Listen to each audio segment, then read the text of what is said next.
ॐ नमो भगवते वासुदेवाय।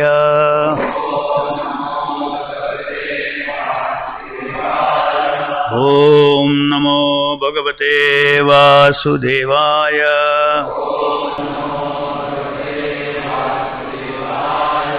ॐ नमो भगवते वासुदेवाय। नारायणं नमस्कृत्य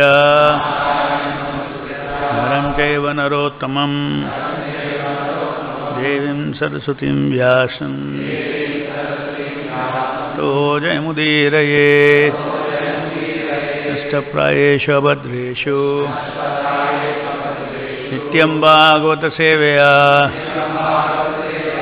भगवती उत्तमश्लोके भक्तिर्भवति नैष्टिकी।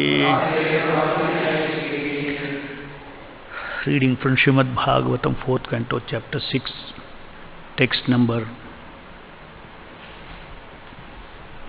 47.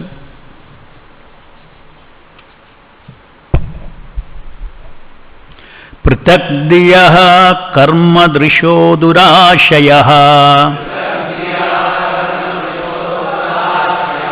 पृथग्दिया कर्मदृशो दुराशयः।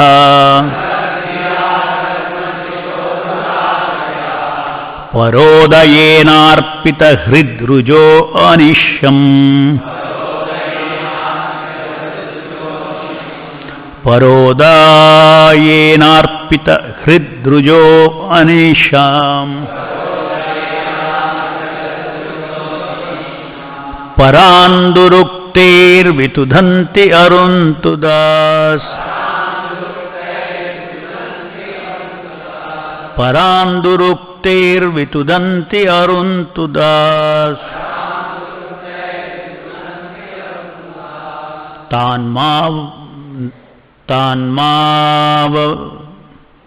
तान्माववीद्धैव वधान् भवद्विदः। तान्मावहि दैव वधान् भवद्विदः।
पृथक differently.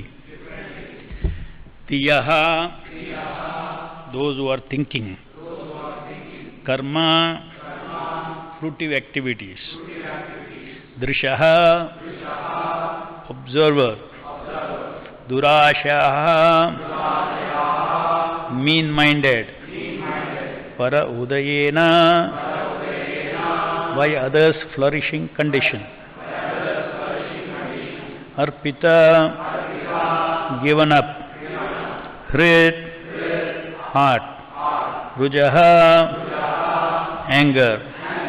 Anisham, always. paran, others. Duruktihe, harsh words. Vitudanti, gives pain.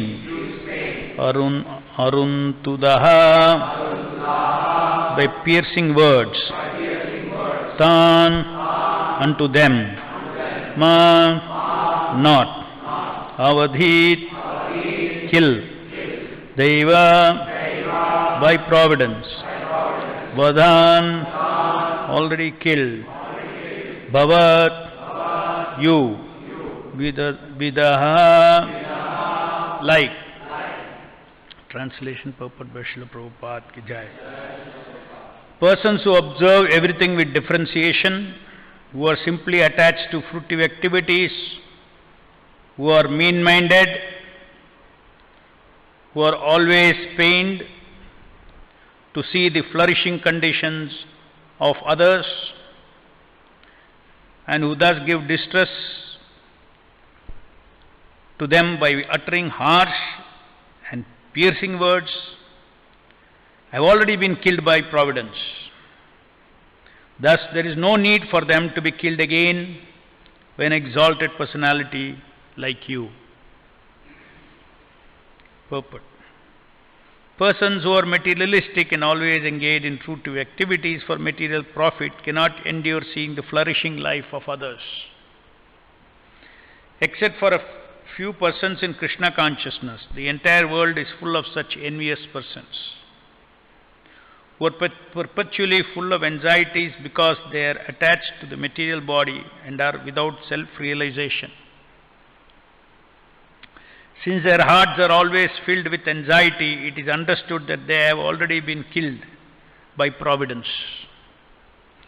Thus Lord Shiva, as a self-realized Vaishnava, was advised not to kill Daksha.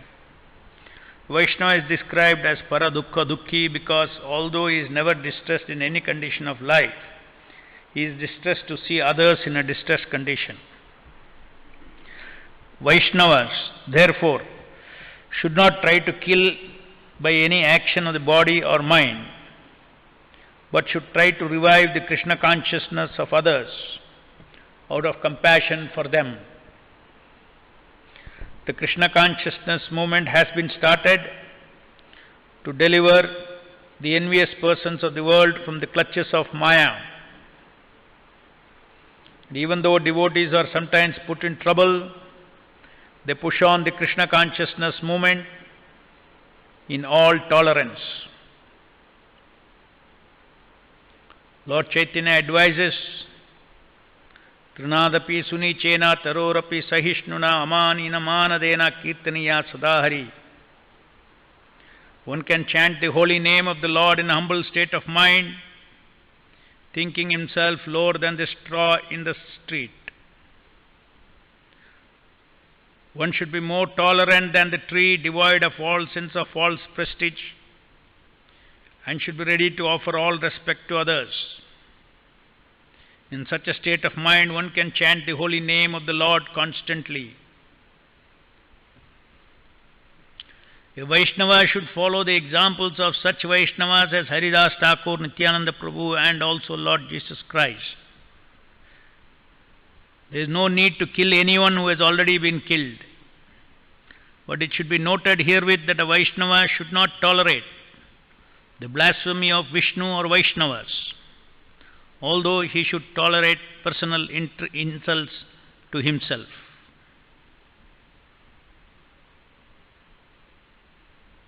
Thus ends the Bhaktivedanta purport. Om Ajnanatimrandasya Jnananjana Shalakaya Chakshunmilitam Jena Tasmai Shri Gurave Namaha.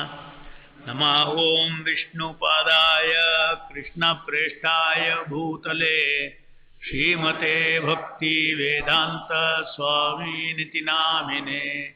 Namaste Saraswate Deve Gauravani Pracharine Nirvishesha Shunyavadi Paschatya Deshatarine.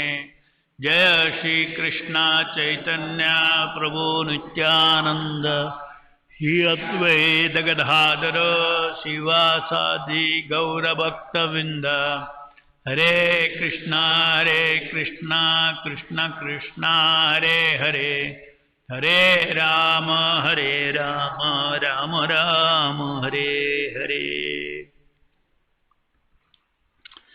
Please repeat the translation. Persons who observe everything with differentiation,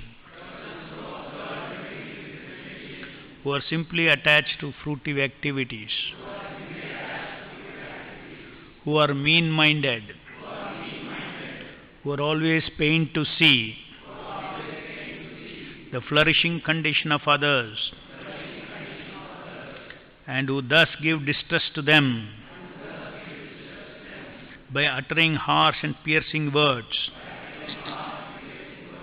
have already been killed by providence. Thus there is no need for them to be killed again by an exalted personality like you.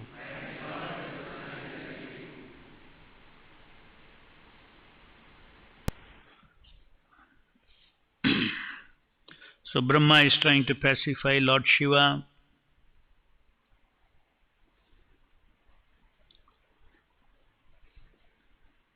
with the idea of Lord Shiva not acting on Daksha to kill him. And the logic used by Brahma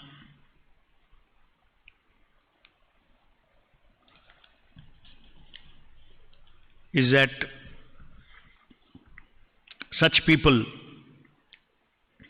by their own acts, are killed by providence. When somebody is against a Vaishnava, or for that matter, when somebody is A is envious of B and uses harsh words, actions, then the laws of karma itself will take care of them. In one sense, they are already killed by providence. Material world is a world of envious people. It is not very difficult for us to understand, considering the fact that in the material world all living entities have only one aim, is to lord over the material nature. So naturally, everybody in the material world is trying to accumulate and become the boss, become the lord, become the controller, become the enjoyer of different resources. And therefore there is competition. And when someone is successful, then the unsuccessful people are very envious. So envy is very much part of, this material world cannot be without envy. And the root of that is because the attitude of each living entity is that of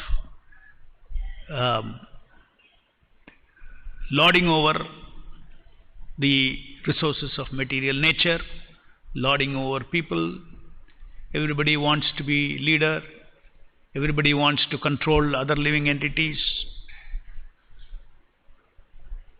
Everybody wants to boss over. So it's a continuous, the material world is nothing but a struggle of living entities to, even though they know that, any moment death will burst the entire bubble of their bodily ego, still they go on with that, competing with each other. So in one sense it's like a madness. So essence of this material existence itself is nothing but lording rasa. Otherwise the living entity has nothing. He is in this material world for rasa. Everything else is to support that. What is the rasa? Everybody wants to be successful, one above the other. I wish something and it has to come true. I have to succeed, I have to lord over. This is the nature of the living entity in the material world. Therefore, enviousness is very much part of the material world. And within the material world itself, envy depletes one punya. So, actually envious people are unnecessarily as it is said here, they themselves are killing their good fortune by the arrangement of the laws of karma. So Vaishnavas also, when somebody is envious, we just leave them in the same spirit. Laws of nature is there to take care. If somebody is envious of the person, of the Vaishnava, but not if somebody is envious of somebody else, another Vaishnava, then one has to defend. If one is envious of oneself, somebody is envious of oneself, one should just resign himself to that, just keep quiet. And chant Hare Krishna. And that's what Prabhupada says here. The Chaitanya advises, Trinadapi Sunichena Tarorapi Sahishnuna Amanina Manadena Kirtaniya Sadahari. One should be more tolerant than a tree when somebody is personally attacked, without any sense of false prestige. You should just tolerate it. When that kind of a attitude is developed towards attack on oneself by other living entities, then one can chant the holy name of the Lord. Rather, what do we do normally? The material world, if somebody attacks you, defend. Somebody attacks you, you defend. Somebody attacks you or somebody is unfair to you, does not give your pie of cake, your piece of cake, which you think it is mine, I deserve it, then we protest in our mind. This is a very big test for the Vaishnava. Very often devotees work very hard and some other devotee take the credit and go. By arrangement it happens. Credit what? Credit means social credit. We are not talking about spiritual credit. Social credit. Even among the community of Vaishnavas. So there are two things to be always remembered, that one should not steal such credit. That is one thing. And then if somebody steals such thing, steals somebody's credit, or somebody feels that his devotional credit itself, you can call it in a social sense. Devotional credit is taken away by somebody else. Then one should not protest. You should understand this, all the arrangement of the Lord, should never protest. That is the test of tolerance, and only then one can chant the holy name of the Lord. Such situation will come for every person, every Vaishnava, as a test, whether you would protest, whether you would fight for fairness. This fighting for fairness is all within the material laws. He should resign himself to the will of the Lord when it comes to oneself. When it comes to other Vaishnavas, you can fight for fairness. You can fight for them. When it comes to Guru, you should fight for fairness.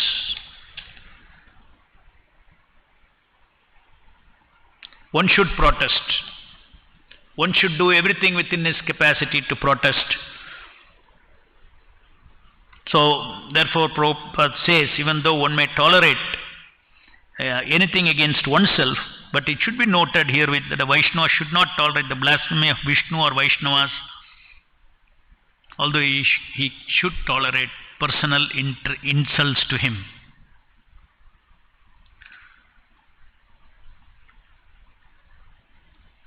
So material world is very dangerous. There's constant competition, as I said, and therefore there is a danger of being attacked by other living entities. That's why you say Adi Atmik, Adi Bhautik, Adi Dhaivik Kleshas. This Adi Bhautik Kleshas is like constant attack from other living entities. Somebody will not leave you. You must have observed in each of our lives, you can observe sometimes some people become so inimical, they will not leave. They will be after your blood, after your blood. They cannot help because of envy. And at the root of it, they justify it. They don't feel it as, they justify it as fighting for justice. Supposed to be in the material world, fighting for justice is like a virtue. So you get stuck in that karmic virtue of fighting for justice for oneself. One should not fight for justice for oneself. Lord will take care. That should be the attitude of the devotee. Whatever he has to do as a duty, he may do. He may lodge a grievance with his higher authorities, but his emotion is not that of protesting. Emotion is not that of being against that Vaishnava against whom you have grievance. So we should be very careful how we move our feelings towards other Vaishnavas, because that affects our chanting ultimately. Our relationship with other Vaishnavas, if it is not kept very clean, it affects our japa. So if we want good quality of japa, as Chaitanya Mahaprabhu says, in such a state of mind one can chant the holy name of the Lord constantly.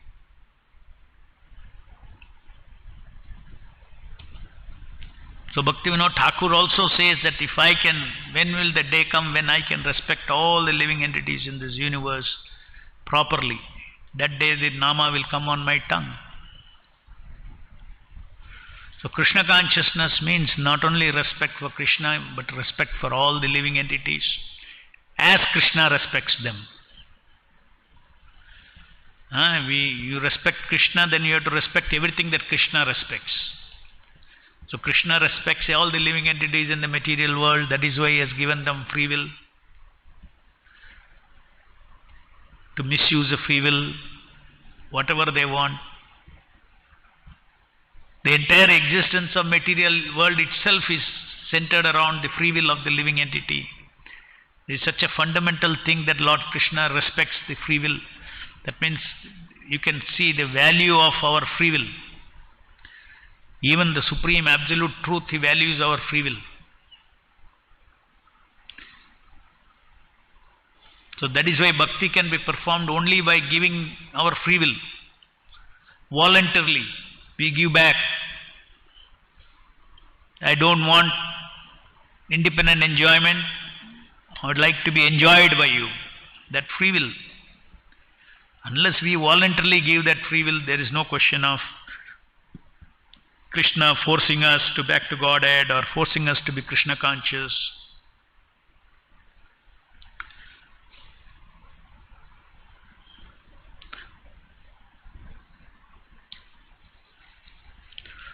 So this verse talks about being already killed by providence. When somebody does something wrong, he has put an axe on his own feet. He shot an arrow on his own feet.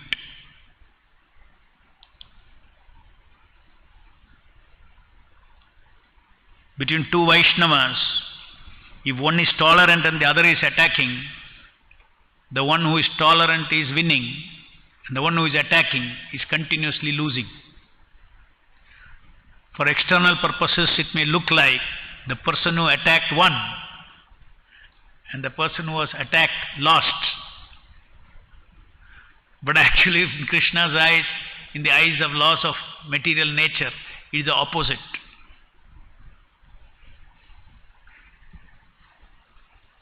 So we should know all these higher laws that are operating in our interaction with Vaishnavas, in our interaction with other living entities in this material world. And this is rooted in this kind of, in the last verse also is talking about Rajasic way of seeing this world, overemphasis on differentiation rather than oneness. Rajasic means they only see differences. You are you, I am me. You are you, easy. Only you see only differences. And then that is yours, that is mine, that is yours, nothing. I and mine. Yours and yours. You and yours. This is the perception of those who are in Rajoguna. Those who are in Sattva-guna, they have this perception. Yes, temporarily I and mine may be there. You and yours may be there. But ultimately everything is Krishna's, number one. And we also belong to Krishna. And all these differences that we see in this material world is created by the material field, three modes of material nature. I cannot identify myself. I am not equal to this body. I am not equal to this bodily ego. I am not equal to this social ego. I is not that. I am eternal servant of Krishna. I may be haunted by these egos, but I am not that. I may be haunted by these egos. Either I can be haunted by these egos, or I have a choice to use these egos as a role play in service of the Lord without identifying with that.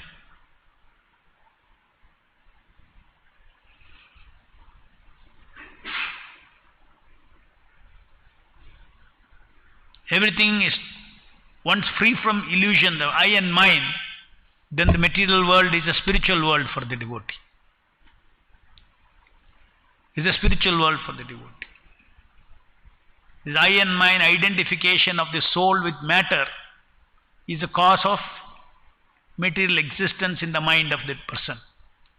Otherwise he can exist in this material world without material existence. Material existence is an existence created in our head. We can live in the material world without material existence. By understanding one's identity as different from this material world. Like a bubble, one shot gone. Our life is gone.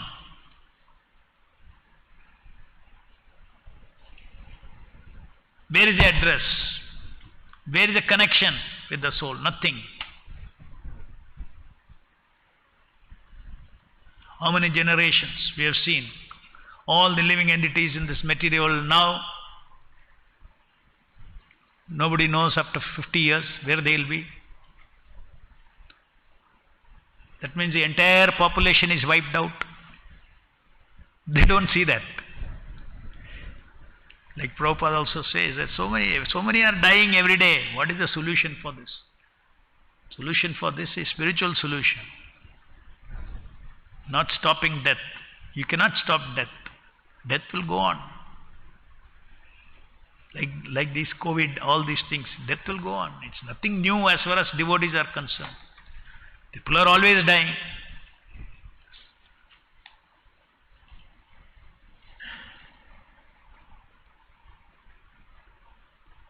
From spiritual angle, it is not a very big thing.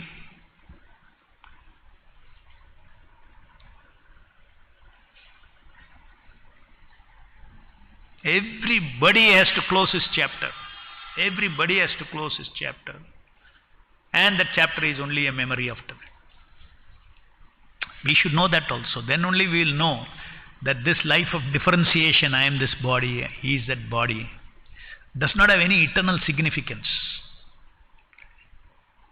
When you are in that body, if you have served the Lord, that is to your credit. When we are in this body, we have done something to awaken our bhakti, that is to our credit, eternal credit. All other things are just waste of time from the eternal point of view. Even from the relative world point of view also, it is waste of time. Let's say somebody accumulates so much wealth, he dies in next life, he doesn't get that wealth. He's earned so much name and fame, next life he doesn't get that.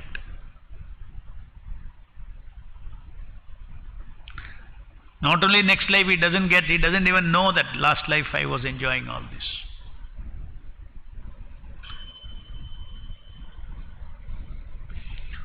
So Prabhupada also took a lot of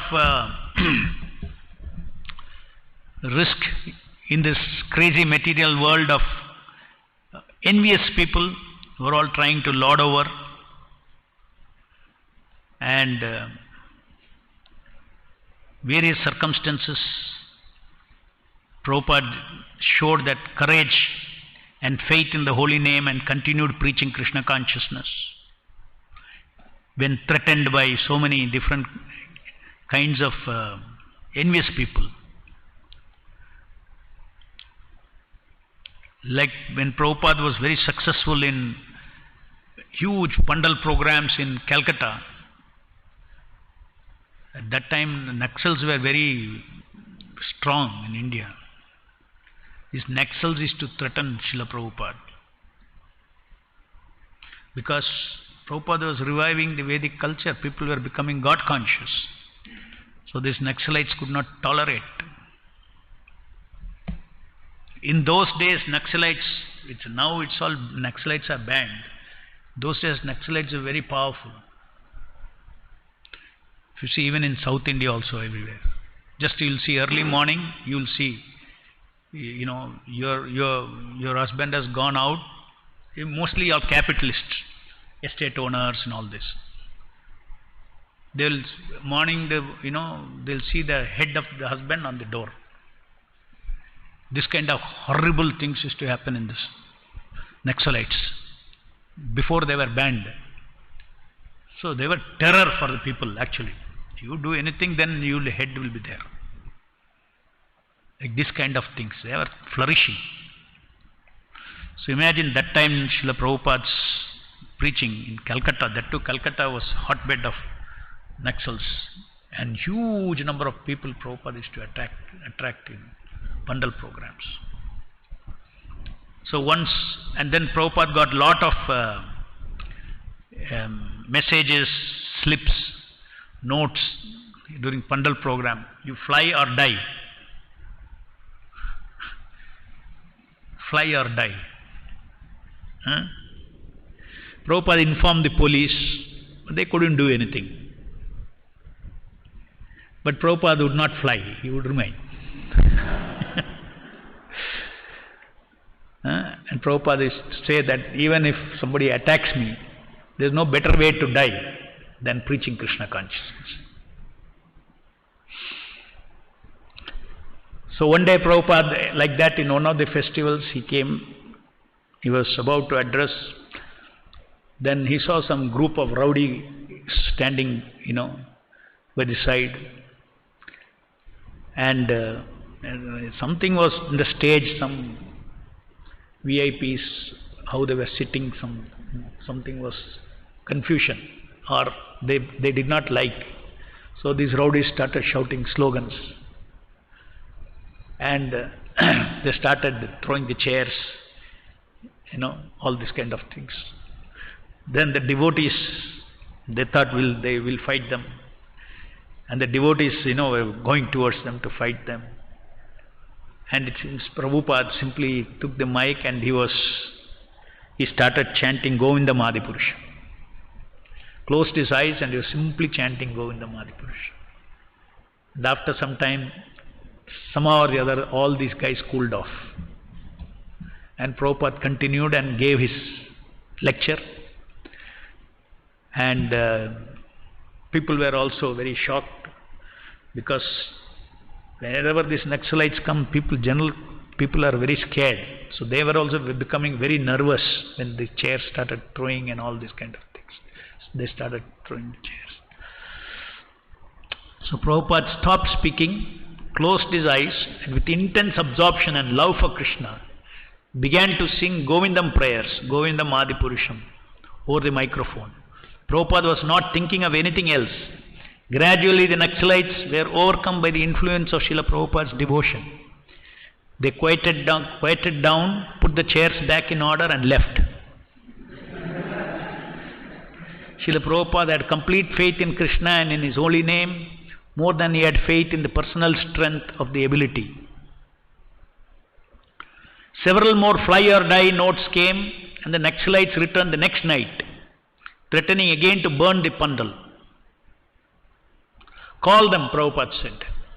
I will meet them. The devotees thought it is unsafe, but Prabhupada insisted. In a small room behind the pandal, Prabhupada spoke with the hostile youths.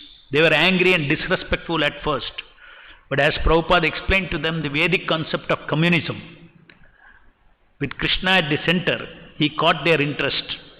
They agreed to allow Srila Prabhupada's meetings to continue without any disruptions.